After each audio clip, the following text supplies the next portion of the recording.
جب اس قوم کی نافرمانی حد سے بڑی ہے اللہ کو غضب آیا، اللہ نے آسمان سے بادل بھیجے، قوم کہنے لگی ھذا عارض ممطرنا، یہ تو گہرے بادل ہیں، ہمیشہ سے آتے ہیں، بارشیں برسیں گی۔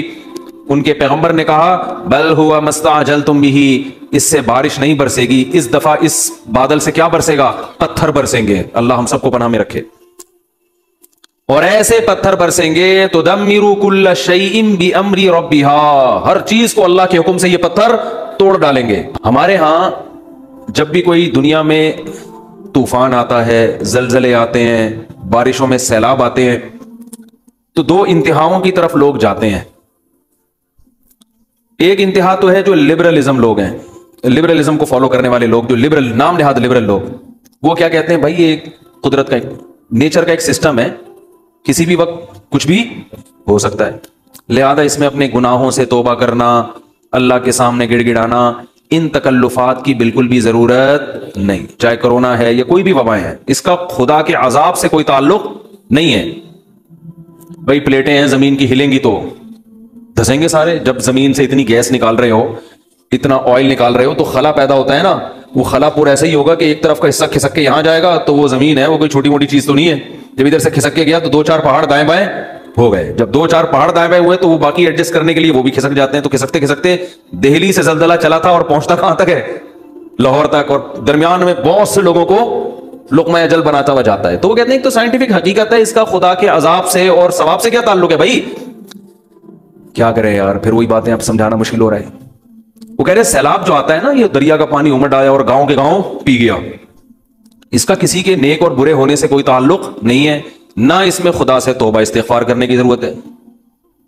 جو نام نہاد لبرل ہے وہ یہی کہتے ہیں، اس میں توبہ کی کیا ضرورت ہے بھائی؟ یہ تو گلیشیئر پگھل گیا تھا، گرمی زیادہ پڑی تھی، تو پگھل جب جائے گا تو ظاہر ہے دریا میں پانی زیادہ آئے گا، جب پانی آئے گا تو ظاہر ہے سائڈوں پہ نکلے گا، جب سائڈوں پہ نکلے گا تو وہ جو بھی سائڈ پہ بیٹھا ہوا ہوگا اس کو بھا کے لے جائے گا۔ اس کا اس سے کیا تعلق کہ اس نے تہجد پڑھ کے بیٹھا ہوا ہے یا گناہ کر کے بیٹھا ہوا ہے؟ اس کا اس سے کیا تعلق ہے کہ وہ بد نظری کرتا تھا، سود کھاتا تھا؟ یہ مولوی لوگ تمہیں خم خمے ڈراتے ہیں، دیکھو وہ گاؤں کے لوگ سود کھاتے تھے، عذاب آیا اور سیلاب پانی بہا کے لے گیا۔ اس کا اس سے کیا تعلق ہے؟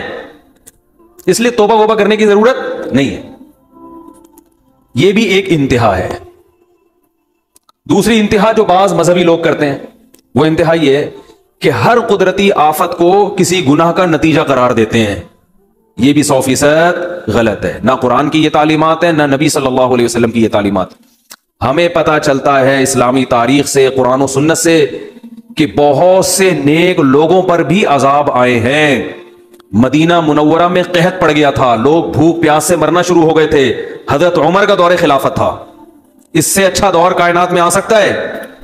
قحط پڑا ہے، طاعون کی بیماری پھیلی، 25,000 صحابہ اور تابعین لقمہ اجل بن گئے، جو اس وقت دنیا کے بہترین لوگ تھے، مگر وبا پھیلی ہے اور ہزاروں لوگوں کو اس نے لپیٹ لیا، جن میں زیادہ تر صحابہ اور تابعین تھے۔ نہیں آ رہی بات میرا خیال؟ تو یہ کہنا کہ وہاں زلزلہ جو آیا تھا تو اصل میں وہاں اس قسم کے لوگ رہتے تھے اس لیے آیا تھا، تو کوئی بھی جب قدرتی آفت آتی ہے اللہ کی طرف سے، اس کو لازمی کسی گناہ کا نتیجہ قرار دینا، یہ بھی قرآن و سنت کی تعلیم کے خلاف۔ آفتیں نیک لوگوں پر بھی آتی ہیں اور برے لوگوں پر بھی آتی ہیں۔